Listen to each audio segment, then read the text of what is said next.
Hey, welcome back to the Drum Rundown. We are here today in Nashville, Tennessee at one of my favorite venues of all time, the Basement East, and I am here with Sebastien Grainger of Death from Above, Hi. 1979. What's up? How's it going, man? Good, Nice how are to you? meet you. Nice to meet you as well. Cool, thanks for having us and sitting down behind this awesome kit. Yeah, thank you. So the first thing that kind of comes to mind is how we're sitting on stage, pointed this way at your one other bandmate. And in the early 2000s when I started playing drums, I was also in a duo. So your band gave me a lot of energy, especially with that first record. And I was just like, yes, this is awesome. And the duo thing was working so great. So thank you for inspiring the duo thing. No problem. How do you get to the duo in your storyline? We were playing in a different band called Femme Fatale, which was like a 7-piece hardcore orchestra, essentially. It was just very big, loud, 2 drummers, 3 guitars, synth player. Jesse was singing. It was his kind of solo project at the time. And he, found all these people to play in the band. And we had that band going, and we started living together. And just because we were both unemployed at the time, decided we would try something together, and started this band. And then we were supposed to tour with Femme Fatale, but we couldn't afford to move, 7 people around. Right. So we decided, let's do it as the duo. And then it just kept being the thing. So it was just easier. It's easier to get 2 people in a basement than it is to get 7 people in a basement. I was going to say it's a huge pendulum swing, but there is some like functionality to it where there's just like less of everything. It was kind of just a practical decision because it also worked. That like we didn't need anything else. You know, that was the feeling when we first made the sounds together. We went, oh, this doesn't need anything more. Right, and I think that's something that I was inspired listening to your early records is just how much you didn't need anything else, how drums and the other sonic stuff that was happening was enough. Did you find more freedom in that 2-piece just even creatively because there was less like kind of congestion in maybe frequency zones or like parts and things like that where there was just 2? It's hard to go back to that time really. When I think about it, this is my first band, really. Like there were other bands. I had a band in high school, and if the guys in my high school band watch this, they'll be insulted that I said, because technically we haven't broken up. Right? We just kind of all went our separate ways. And then, I played in a bunch just like as a drummer in bands and did stuff. But this is the first band where, we dedicated ourselves, or I dedicated myself to it, and we made records and all that stuff. So it really feels like the first thing we did. So going back to sort of before that, it's hard to say, like, Death from Above is also very loud. Yeah. The decibel difference between the 7-piece and 2 wasn't that much, actually, because it's still all the same stuff. Right, yeah. There's probably not any more frequency lane. It's all full anyway. It's pretty full. Yeah. Cool. Well, let's talk about how you're getting it done. Sure. It's a very cool kit, a CNC, which we haven't seen on the show. Very excited to get into it. Let's talk about the kick drum first. Sure. Shallow. Yeah, Shallow. Love it. Well, this was, I've played a bunch of kits. The first kit I played in the band was like my childhood kit, a Westbury, just like a cheap kit that my parents bought at a guitar shop, at a music shop. And I played that for the first couple of years of this band.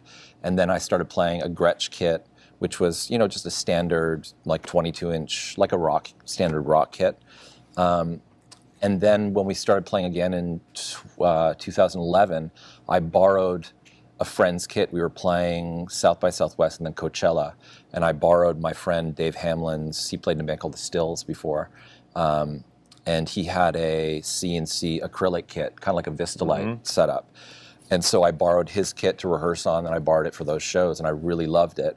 And so I got contacted CNC, and they made me a acrylic kit, which I played for a long time. And I'm pretty sure that was a 24-inch kick drum. And I was playing that, and then I played another CNC kit. And I picked this one up from Jacob. They're in Kansas City. And I picked this one up on a trip between Toronto and LA. Kind of just as a kit to have around the house, not thinking I would play it live. Really, it's called the Super Flyer. It's these weird dimensions. You know, we've got like the concert tom style things here, which I'd already been doing with my kit, taking the bottom heads off. And then when we went to make the last record, Is for Lovers, I set this kit up in the studio. I think it's because it's the only kit I had around. All my other kits were in storage or on tour or whatever.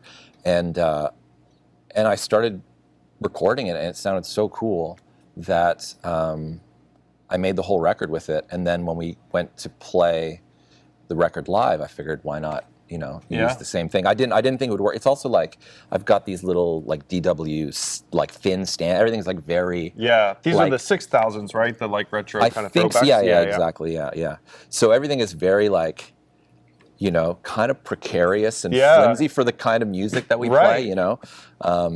But that's the incongruity of our band. So, and it also is maybe just a testimony to these 6000s. They actually stand up because you're not the first drummer that says they actually you can bang on them. I hate big thick that like Yamaha style like 90s. You know, just like chunky hardware everywhere. You feel like you're in jail. You know, I don't. Yeah. I like the discreet. I feel it was Kelly Scott from Failure. He was the first one that we sat with that had him, and he said he shaved 35 pounds off of his trap case. Exactly. Just by going to these. So if you can bang on them and Kelly Scott can bang on them, then hey, they're built for the road. They're built to bang. So let's talk about the dimensions of this flyer kit. What do we got? Run me around the sizes. I don't know if I could do the depths of everything, but it's a 24-inch kick, 14 tom.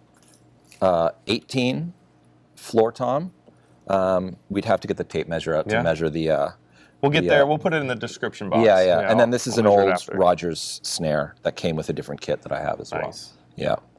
Cool. And they're under Roots EQs, which I love. And you have the full arsenal. The full arsenal. Yeah. Very cool. How did you get into those? I was. Like for recording purposes, I was like tea toweling stuff, Ringo style, and then live I was using like a big fat snare drum, and then I started using that on all of my drums, and I made custom, kind of similar custom mutes for the bigger drums, and our front of house guy at the time discovered these and then recommended them, and I just started using them, and I love them. They're just, this kit is like pure transient. It sounds like 3 kick drums. Yeah. Really, more than anything. So very cool. What is under them, head-wise? They're probably ambassadors or emperors. Let's see. Let's reveal. Yeah. Ambassador coated. Yeah. We're going super dead. Yeah. Very dead. That's probably the same thing over here. Emperor here. Okay, so it's a real hodgepodge. I love it. Yeah, it doesn't. With these Roots EQ, what's under doesn't really. Yeah, I was gonna say we don't even have to like lift them up. I just kind of wanted to know. Yeah. And what's under here? Yeah, probably, let's see. An Emperor. Okay. Yeah. Cool. Yeah. Yeah, and the Rogers snare. What's the story on that guy? I was looking for a kit to play on when we made the Outrage Is Now record. I had this idea that I wanted that record to sound like if the Beatles made a heavy metal record. I don't think we achieved that. I tried it again on the next on Is for Lovers as well. I don't know if we achieved it there either, but that was kind of the idea. So I was looking for, I went to buy a old Ludwig kit at this shop in Toronto, and I played a couple of the kits, and I was like, oh, these are okay, and they're kind of era-specific Ludwig kits. And then I played this, I think it's called the Red Wine Swirl Rogers kit. It looks like a Christmas candy. It's like a really cool kit. And I played that and I loved it. And I learned from the guy at the shop that Ludwig at the time when Ringo was being Ringo, Ludwig went into sort of hyper production mode and maybe we're running the factory like 24/7. And so the quality control was kind of very hit or miss, whereas Rogers was still kind of a smaller brand, and so the quality remained tight. Yeah. That's what I was told, and I felt that in the kit. The Ludwig ones felt kind of like, a little bit more, I don't know, hit or miss. Yeah, I feel the same. I've recorded a lot with that kind of era of Roger snare specifically, and there's so much like character in them. And and this is not the snare that comes traditionally with that kit, but it was the one that they had, and I didn't think I would tour with it. I just started playing it. I had another like a Ludwig, kind of the Black Beauty-ish, but with the brass patina, and I threw it. Maybe I fell into it, or maybe, I don't know, someone brushed up against it and fell over, and it went out of round. So I started, playing this one. It sounds great. Yeah, very cool. And I'm seeing the kick head that might actually be important because it's the only thing that's not dampened. And we have, what is that, Power Stroke, the P3? Yeah, the Power Stroke 3. Yeah, that's a banger. Yeah, I usually use a coated head, but they just didn't have them at Guitar Center in Tampa, so this is the one I'm playing now. I'll say, like, overall, I'm not a fussy person when it comes to like gear and drums. Really, once I've got something, I'm into it, but I'm not like a super drum nerd. Yeah. Question I would love to ask is, what is your inspiration for concert toms? Probably Bruce Springsteen, 70s era. Just like seeing those photos of them in the studio. Max's old studio setup. I also saw, I can't remember his name at the moment, Alex he actually played in 9 Inch Nails years ago when we toured with them. And he has been playing in Julian Casablancas and the Voids. Okay. And I saw them at a festival, and his tom sounded so cool. And I was like, oh, concert tom's awesome. He had the black dots and everything. Yeah. But it just sounded so direct, It was just such a great sound. And so after that, I started taking the bottom heads off of my toms. And also, there's so much noise happening on stage. I'm trying to, remove all of the room for error in what's going on with tunings and just, things that can reverberate and things that can take in sound and everything. So it's basically just a method to make everything kind of stand out and not get muddy. Right. Yeah. Very cool. Well, I'm a huge fan because I take mine off as well. Yeah, I've been a big kind of champion of concert toms for a very long time. So good to see more allies in that camp for sure. Cool. So on cymbals, I see Paiste giant beats. Yep. Are you precious about your cymbals though? I mean, I like these. Yeah, these are great. I like these. I used to play Zildjian Avedis, old vintage cymbals, and you can only play those for so long before they break. And I started playing the just like a big 24-inch Paiste. This is smaller. That's like a courtesy for front of house people. I think at one point someone taped it up, and I had to remove the tape. So they were trying to kind of dampen it underneath. Yeah, they're trying to hold me down. Lane. Yeah. Well, the characteristics of these two are very kind of in that era that you referenced in that kind of mid-'60s. So are you kind of drawn to the characteristics in that way? Yeah, I mean, that's kind of the aesthetic and the sound that I like is 60s, 70s. Yeah. That's the vibe. So very cool. Yeah. Well, can you run us around the horn of what we have?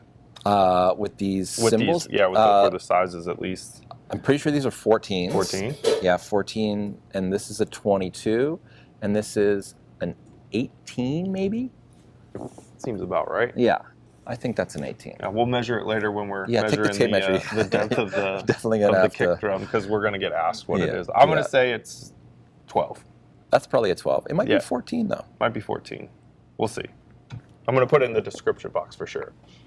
I think it's 12. Cool. Right. Yeah. Well, the thing that is not kind of mid-century vintage is the brain to the right, the SPD-SX. Yeah. You have obviously some one-hits and stuff on there, sounds and things. What do you got going on the main brain is this JoeCo, which is a multi-track playback system. So the Roland, the SPD-SX, I used to use it as the main brain for tracks and everything. So when like the original era of the band, the first era, there was nothing. There was just, the two of us playing the songs. And then when we started playing again in 2011. I'd been playing in a band with a friend of mine, and it was just a two-piece band. He played guitar and synth. It was kind of an experimental, kind of dancey thing, and I had an SPDS in this position, and it had a bunch of samples, notes, bass notes, and things, and I was playing it syncopated and playing it along. There was a little bit of singing, but it wasn't that involved. But I was playing it like a synth or like an instrument. So when Jesse and I started playing again, I'd had that experience. So I thought, we should add this to the mix, and just to have samples, stuff between songs, things to play around with. If there's a funny quote I like that I can hit between songs, something, just something to add to the show. Eventually, when we made The Physical World, there was, before that, there were samples on the first record, like piano, the intro to Turn It Out, which is the first song on our first LP. There's this like piano sample that I wanted to have live to start the show with. So that was canned in there. Just those little treats for the audience. And then when we made our second record, we were adding more stuff, more pianos and synths and stuff to the record. And we were missing that live. So I started triggering stuff live like I had been in the other band I was in. So I was playing, singing, and then like syncopated, hitting the piano chords to Trainwreck, and it was just became so complicated, and I'm already my attention is already divided between singing and playing, and adding that, it was like I felt like, am I just doing this to prove that I can do all of this stuff? I felt so split up, and that coincided as well with having recorded a live show in Europe. And I was listening back to it to approve whether we were going to send it to broadcast or to approve what songs we were going to broadcast. And I realized, this is like in our comeback era. And I realized that we were playing the songs like sometimes it felt like twice the tempo, just like the tempos were out of control. And so I'm just going, this is the history of how all this came about to be, Yeah. So we started, having a click to start with just to count us off, and then eventually it went into like playing with a click. But sorry, I'm going to interrupt myself as well. There was a period where when I didn't want to hit everything all the time, where we had a friend of ours off stage with an MPC hitting the samples in time with the playing, because we didn't want to play to a click track. We did that on Letterman. We had like a friend of ours who was triggering the samples. So this is the whole journey to basically avoid playing to a click track. Yeah. And then finally, we started playing to a click. And at that point, I had everything going through the SPD-SX. So it has 4 individual outputs. So I had like extra stuff like percussions, maybe some sneaky vocals, pianos and synths on another thing, and then sub bass on another one, just to beef up the subs, and then a click on the 4th one that only I was getting. And so we had that, and it was like we were overusing this system, and it was, pretty dependable, but also it had some sketchy moments. So, and also the sound quality is not great out of them. So we eventually moved to this JoeCo, which is an 8-channel playback system. So that's where we are now. So this is used for kind of in-between song samples and to trigger the JoeCo. Okay. Yeah. Cool. So that was very long. No, that's great. Yeah. That's all very interesting stuff, because I was going to ask what the signal flow is. So that's triggering the other brain that's getting the show. Exactly. Yeah. Yeah. Cool. And which happens here or over there. And so this pad is just another. That's just another trigger surface. That's just a trigger. Yeah. That's just to start the MIDI over here. How do you take your monitors? Not a lot of click. Just enough click to identify. The click that I use is kind of like a wood block and a tambourine on the 2 and 4. So. To me, it's not as annoying as just like a straight like doo, doo, doo. I think tambourine should be in every song, so to have it on the click makes sense to me. We also have a sneaky little count off. I used to just have to remember how many beats before things started, and then I added a the audio of Dee Dee Ramone counting us off. So every song is like 1, 2, 1, 2, 3, 4. And then like incredible. even when sections, there's some like sections where we need a cue and it's also Dee Dee Ramone. So yeah, so that's our private little world. It's like we're up here with Dee Dee. That's awesome. Yeah. See, I would have never known that. Yeah, it's it's I love it. Little sneaky thing Sneaky for us. Dee Dee. Yeah. I dig it. What sticks are you using? I'm using these really light ProMark Elvin Jones models, the jazz sticks. Again, it's like I'm trying to like bring my levels down because there's so much volume on stage, and I've got a microphone, a vocal mic here, and having gone through the process of trying to mix our live music myself, I know what a challenge it is to get drums out of that microphone. Right. So, God bless our front of house guys and monitor guys. This was just an attempt. And now that I'm playing these lighter sticks, it's so hard to go back to a heavier stick. I break them like crazy, which I never used to break sticks at all. So what size are they, or what's close? Do you know what? They're in the 7A, I guess. Yeah. What's a jazz stick? Yeah. Yeah. 7A. Yeah, they're really. It's got a nice thick shoulder, though. I don't know what that means. It's this part there. Yeah. Yeah. It's a little thicker.